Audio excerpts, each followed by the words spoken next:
Teoría cuántica y estructura electrónica de los átomos. Entonces, ustedes se estarán preguntando, ¿para qué estudiamos esto? ¿O por qué estamos viendo esto? Entonces, les cuento que realmente la teoría cuántica y el comprender la interrelación entre la estructura electrónica de un átomo y las propiedades de las ondas que genera o que absorbe, pues es algo que usamos todos los días. Entonces, por ejemplo, cada vez que calentamos algo en el horno de microondas, estamos utilizando una aplicación de la teoría cuántica y de las ondas. Las energías renovables, por ejemplo, las celdas fotovoltaicas que absorben energía de la luz del sol y nos la transmiten en forma de energía eléctrica, también es una aplicación de la teoría cuántica y de materiales que pueden absorber energía y transformarla a otra forma de energía. Otra aplicación serían las imágenes diagnósticas que vemos todos los días. Bueno, no todos los días tal vez, pero los médicos lo usan mucho. Y si ustedes quieren generar tecnología o quieren trabajar con tecnología biomédica, por ejemplo, necesitan entender esto también. Y por último, el Wi-Fi que usamos todos los días y sin el cual pues no podríamos ni siquiera recibir clases en línea. Entonces, esta teoría cuántica y el conocer el funcionamiento de las ondas electromagnéticas nos va a ayudar a un montón de cosas. A mí, en lo personal, en simulación de reacciones, pues me sirve un montón, porque realmente cuando ocurre una reacción química, estamos hablando de electrones y de nubes electrónicas que se forman, orbitales moleculares que se forman a partir de orbitales atómicos. Y todas estas simulaciones son posibles gracias a que podemos modelar matemáticamente la, el movimiento de los electrones, su energía y demás, ¿sí? Entonces, comencemos con esto. Cuando vemos un átomo, o mejor dicho, cuando pensamos en un átomo, si yo les pidiera como, a ver, dibújenme un átomo, o díganme cómo es un átomo, la mayor parte de ustedes, y de hecho la mayor parte de la gente que no ha estudiado mecánica cuántica y configuración electrónica de los átomos, dibujaría algo así como esto, ¿sí? Pero esto es bastante incorrecto, ¿verdad? Es la forma en la que lo vemos naturalmente. De hecho, este está bonito, hay algunas cosas que son más simples. Entonces, este es incorrecto y ustedes estarán pensando como, ¿por qué es incorrecto? Si esto es lo que me han dicho toda la vida. Pues es incorrecto y poco a poco vamos a ir viendo por qué es así. Este, eh, pensarán, este es más correcto porque está animado, pero no, de hecho creo que esto está peor. Entonces, empecemos. Bueno, toda esta teoría o todo esto que vamos a ver en esta clase fue posible gracias a científicos eminencias realmente de la física. Entonces, este señor es Niels Bohr, él seguro lo conocen, es Albert Einstein, ese de aquí es Max Planck, él es Wolfgang Pauli, el principio de exclusión de Pauli y el de la electronegatividad de Pauli, es él. Este otro de aquí es Werner Heisenberg y no es el de Breaking Bad, él es el Heisenberg de verdad. Y este último de aquí es Erwin Schrödinger, que fue el que desarrolló al final la ecuación para la función de onda de un electrón. Entonces, la pregunta con la que quisiera comenzar es esta. ¿Qué relación tiene la emisión de luz de diferentes elementos con su estructura electrónica? Ustedes han visto en sus casas o en cualquier lado realmente que hay varias tecnologías para generar luz, ¿verdad? Está, por ejemplo, los focos incandescentes, que eran todos los que antes usábamos, que se basaban en que cuando pasamos una corriente eléctrica por un filamento de un metal, bueno, no de cualquier metal, pero de algunos metales, por ejemplo, el tungsteno, emite luz. Eso también lo vemos en el sodio, en las lámparas que están en la calle, que son de sodio, o en las lámparas de los carros, que muchas tienen todavía lámparas con filamento, luces con filamento.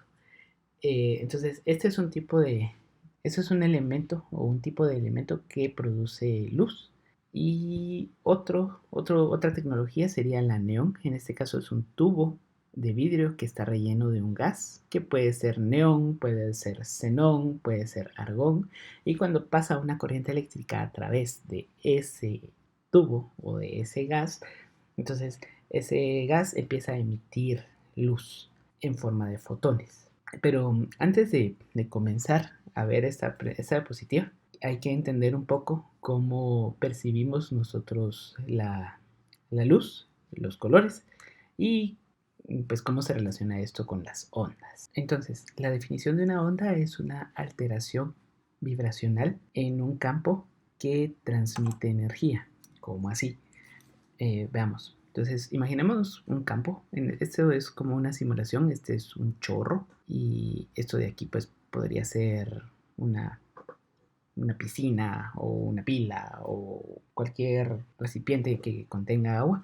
Entonces, en este caso, el campo va a ser el agua, el campo por el que se va a transmitir la onda. Y la onda pues va a ser generada por medio de, no sé, una gota que cae. Entonces abrimos este chorro, vemos que cae la gota y la onda se esparce o se transmite a través del campo. Y la teoría nos dice que también transmite energía. Entonces esto es como si lo estuviéramos viendo por arriba.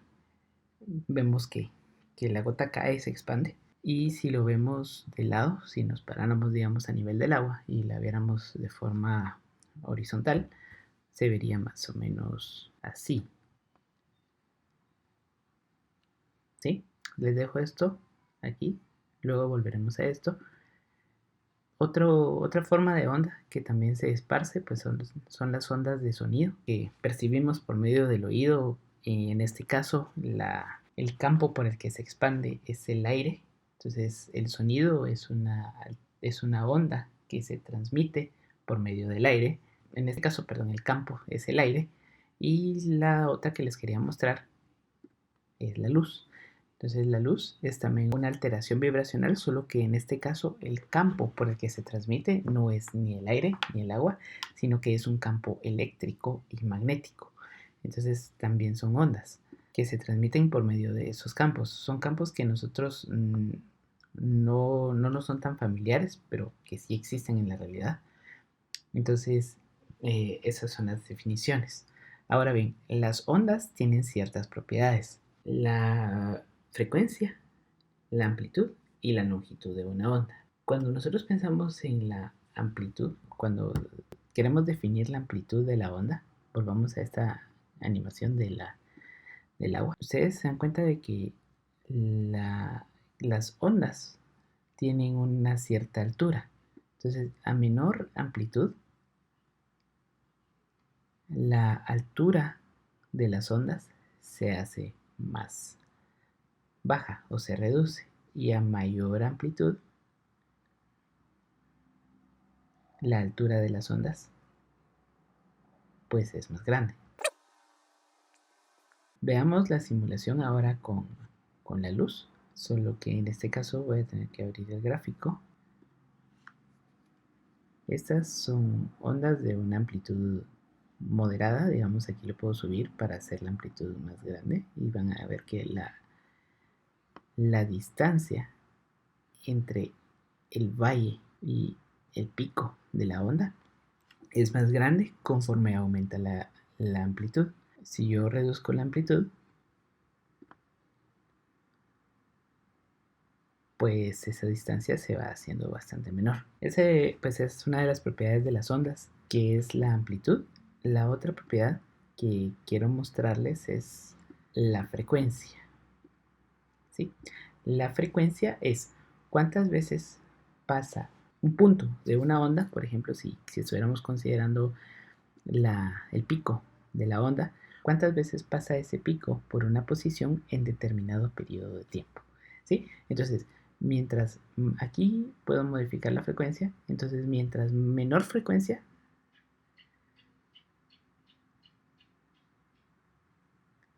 la onda pasa menos veces por un lugar cada segundo, o cada minuto, o cada vez, digamos, si quieren, tomemos aquí el tiempo y enfoquémonos en los picos de la onda que pasan por esta línea vertical. Veamos cuántas veces pasa por, contemos unos 10 segundos, ¿sí? En esta frecuencia que es baja, ¿sí? Entonces, 1, 2, 3, 4, 4, casi 5. A esta frecuencia que es una frecuencia baja. Si yo aumento la frecuencia, vamos a ponerlo aquí, vamos a contar otra vez 10 femtosegundos y vamos a ver cuántas veces pasa la onda por ahí. Es este punto. Recuerden, solo voy a esperar a que se estabilice y voy a poner el cronómetro. Veamos. 1, 2, 3, 4, 5, 6, 7. Muy bien, más o menos 7 veces. Entonces, a mayor frecuencia significa que la onda pasa más veces por ese punto en un determinado periodo de tiempo. Entonces, la frecuencia se mide en hercios. Cada hercio es un ciclo, hercios o hertz, y cada hertz es un ciclo, ¿sí?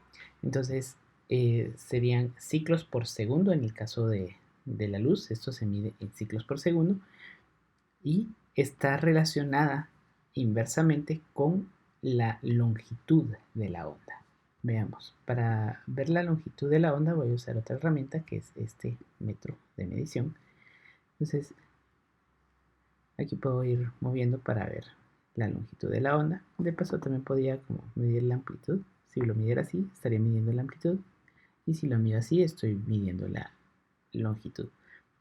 Entonces voy a detenerlo ahorita y vamos a medir de este punto que pasa por en medio, en donde está esta X, hacia el siguiente punto igual, más o menos aquí. Entonces la longitud de onda de esta onda específica que está aquí es de 459 nanómetros.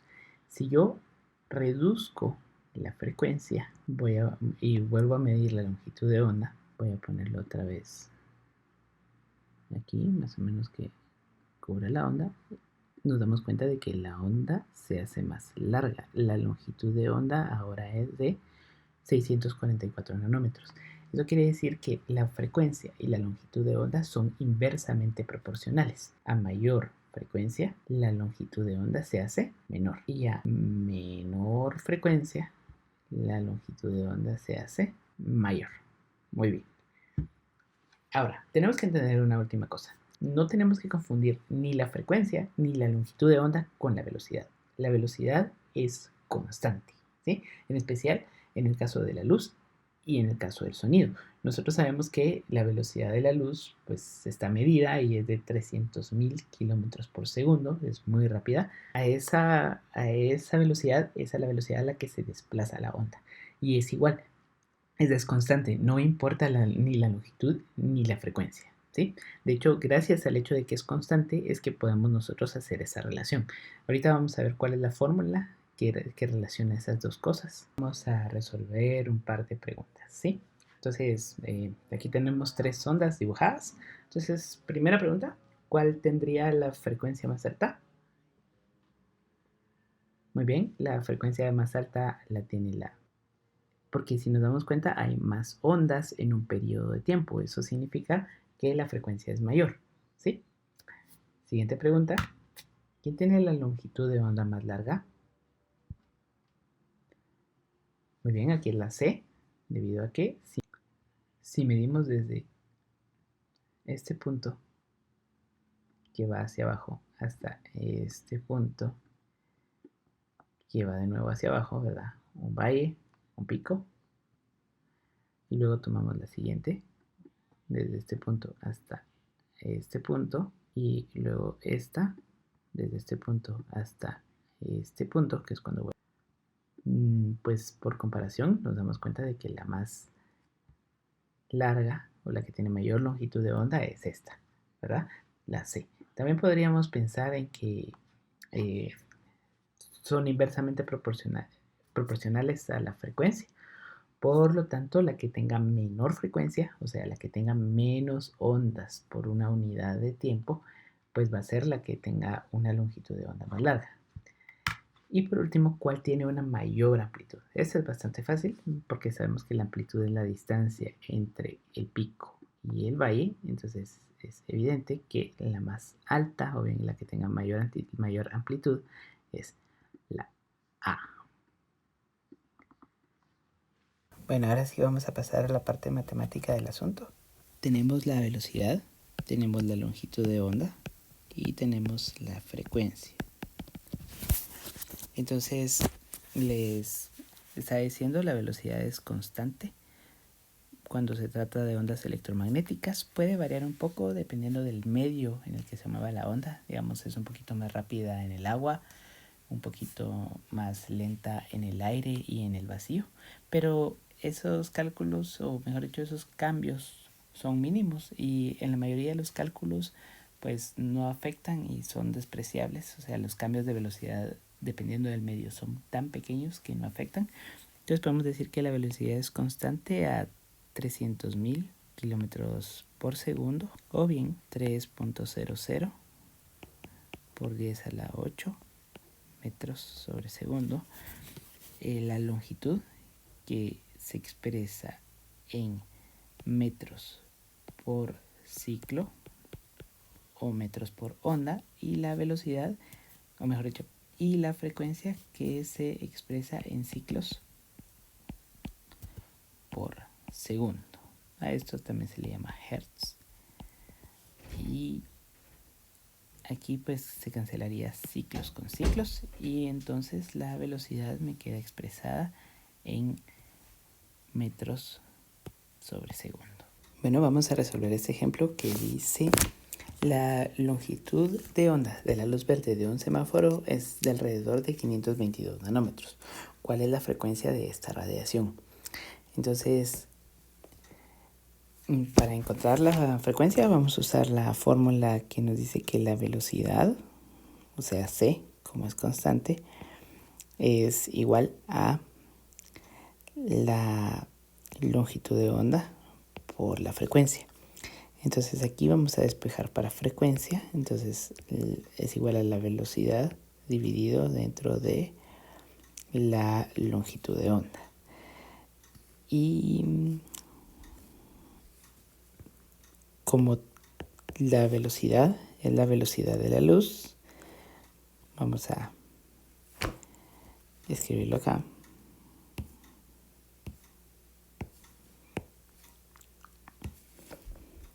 C es igual a 3.00 por 10 a la 8. Y luego tenemos que la longitud de onda es igual a 522 nanómetros. Esto está en metros sobre segundo. Entonces vamos a pasar estos nanómetros a metros y tenemos que en un metro hay 1 por 10 a la 9 nanómetros. Y esto nos va a dar igual a 5.22 por 10 a la menos 7. Entonces ahora sí, despejamos para frecuencia, o mejor dicho, resolvemos para frecuencia. Entonces tenemos 3.00 por 10 a la 8 dividido dentro de 5.22 por 10 a la menos 7. Tenemos como resultado una frecuencia de 5.75 por 10 a la 14 hercios. Y esto más o menos está en el orden justo de la luz visible, ¿verdad? Más o menos por 10 a la 14. Entonces nuestra respuesta tiene sentido. Ok, el siguiente les toca a ustedes. ¿Cuál es la longitud de onda en metros de una onda electromagnética que tiene una frecuencia de 3.64 por 10 a la 7? Ahora, para finalizar, hay algo que tenemos que entender, que es que las ondas electromagnéticas tienen dos componentes, digamos, se mueven en dos campos, el campo eléctrico y el campo magnético. Estos dos campos son perpendiculares entre sí, es como que tuviéramos un eje, el eje Z.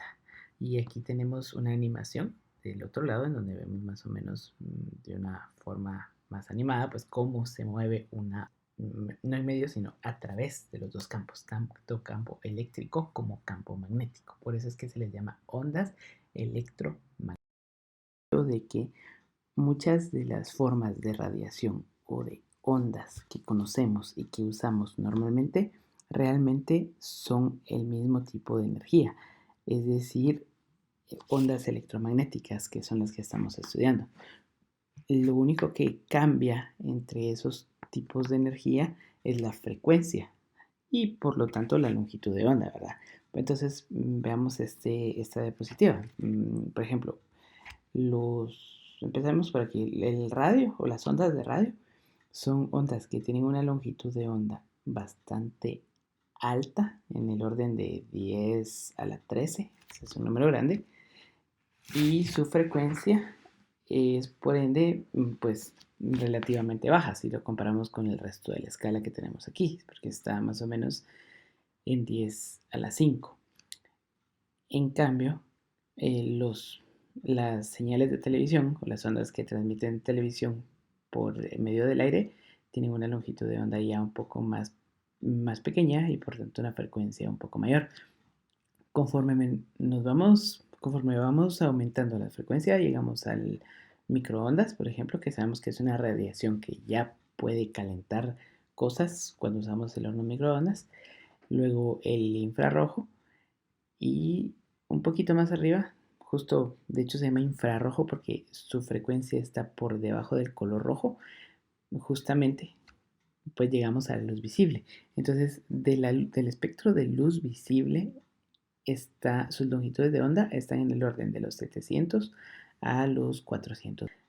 Por lo tanto, el color rojo o bien la luz de color rojo tiene una frecuencia menor a la frecuencia de la luz color violeta o color morado.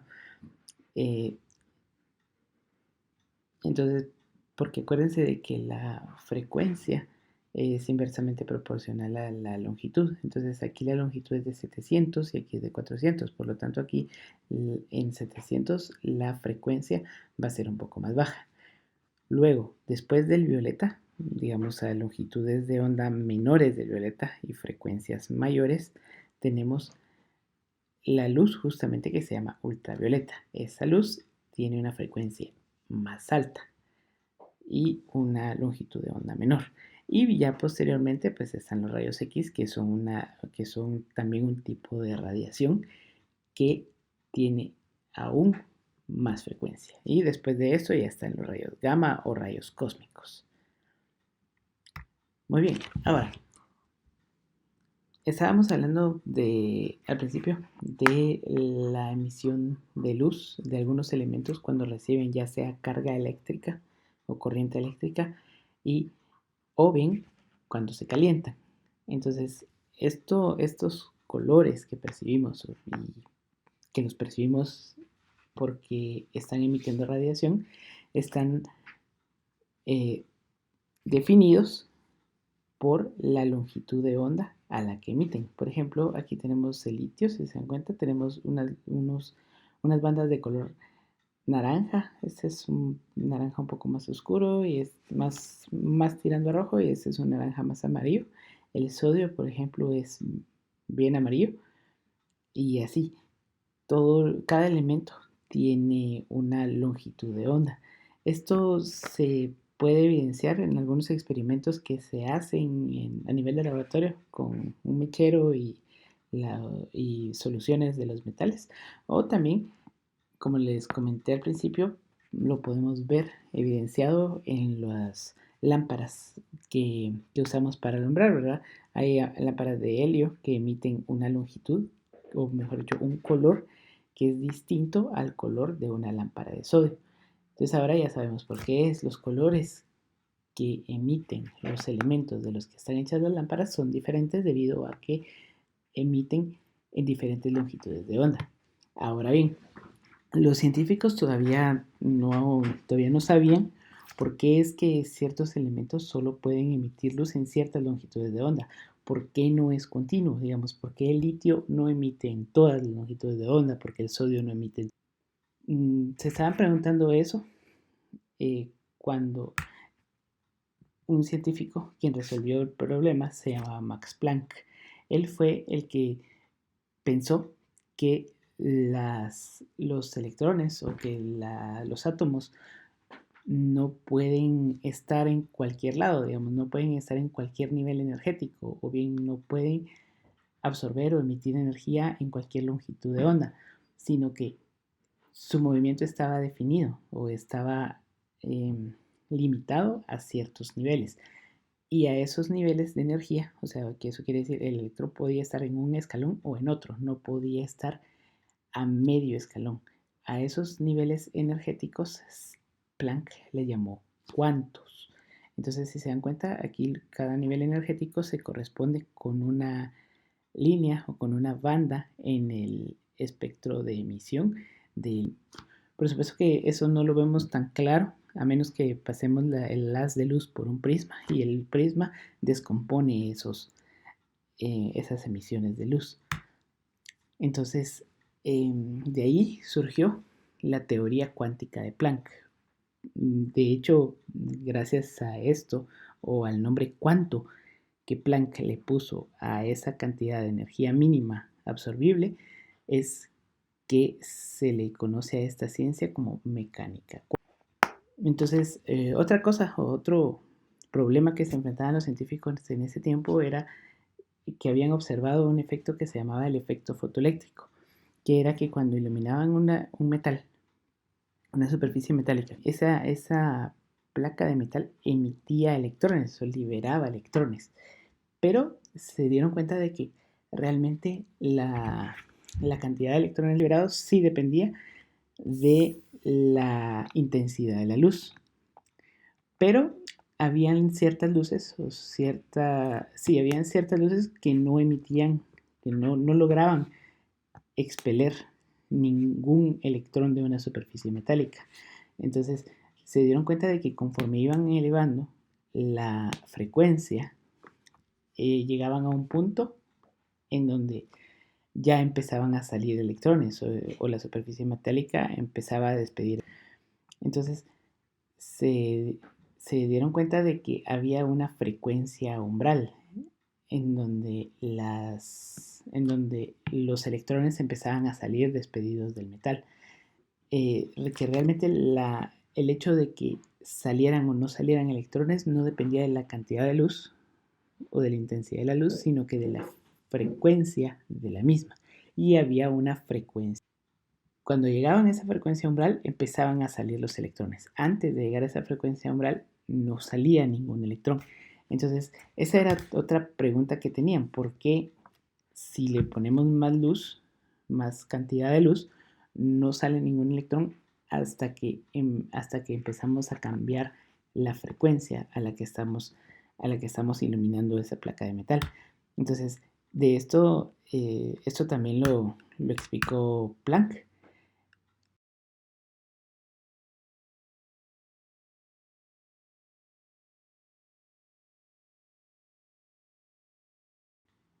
Entonces, lo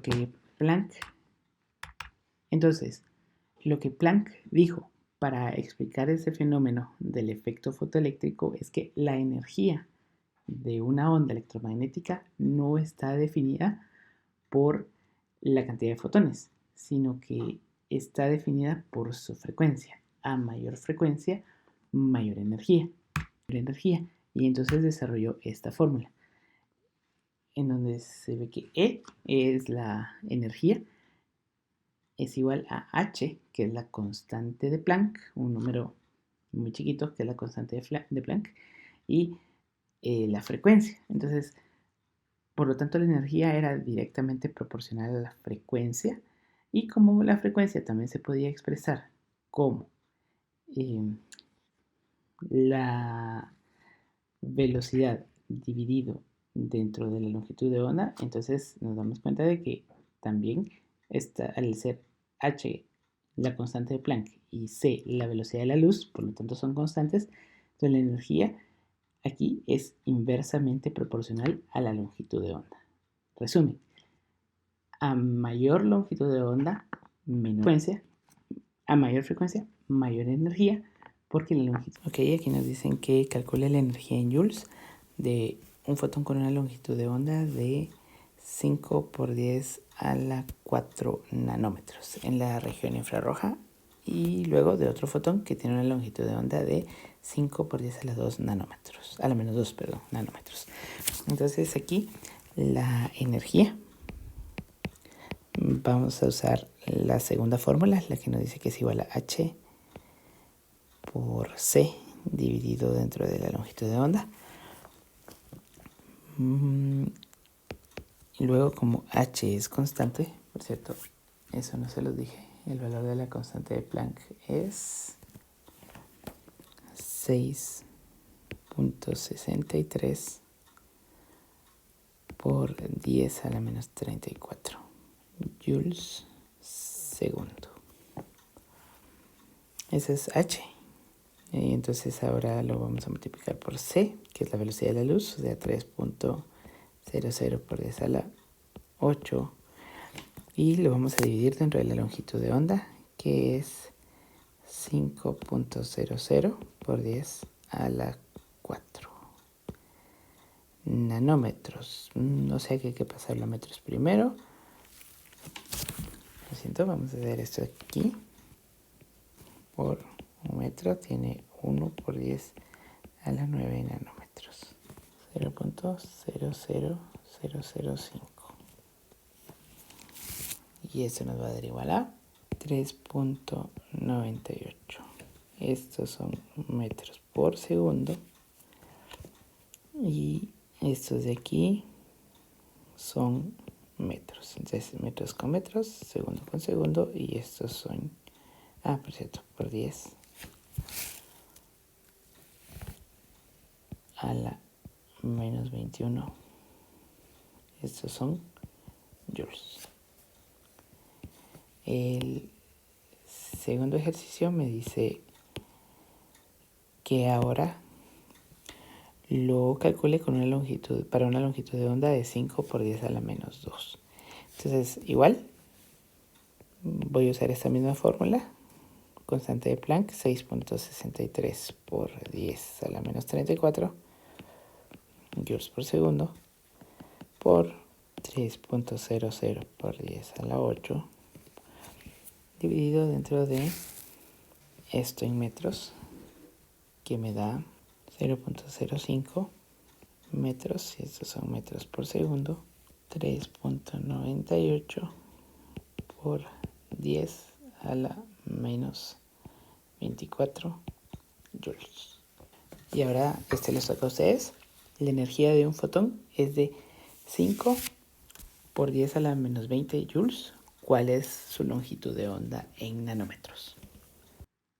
Sin embargo, aquí queda todavía una pregunta por responder. ¿Qué pasa si la frecuencia o la energía con la que estamos irradiando ese metal o esa superficie metálica, qué pasa cuando esa frecuencia es mayor a la frecuencia umbral? ¿Qué pasa con el resto de la energía, verdad? Porque las leyes de la termodinámica nos dicen que la energía no se pierde ni se destruye. Entonces, esta energía se convierte en energía cinética, velocidad con la que los electrones salen despedidos de la superficie metálica. Entonces, en esta expresión que tenemos aquí, esta HB, recuerden que es la energía radiante, digamos que depende de la frecuencia. S es la energía cinética y W es la función de trabajo. La función de trabajo es una expresión que nos dice cuál es la energía necesaria para despegar ese electrón de la superficie del metal.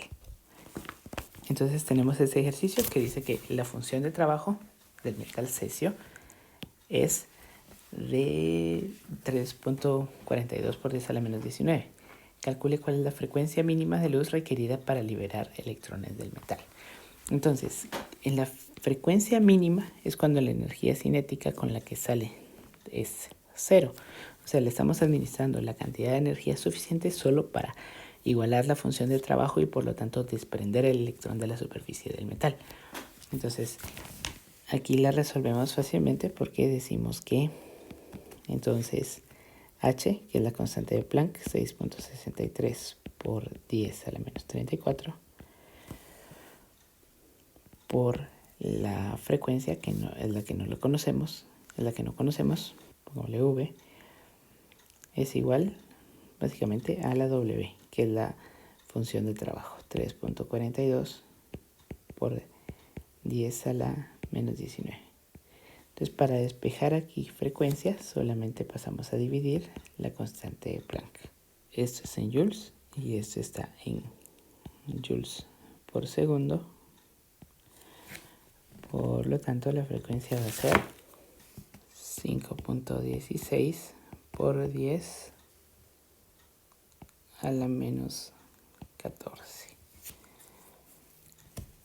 Esta fue la respuesta de la parte A. Ahora la parte B dice, calcule la energía cinética del electrón expulsado si se usa una frecuencia de 1 por 10 a la 15 Hz para irradiar el metal. Entonces en este caso tenemos otra vez que HV es igual a la energía cinética más la función del trabajo. Entonces aquí tenemos la frecuencia,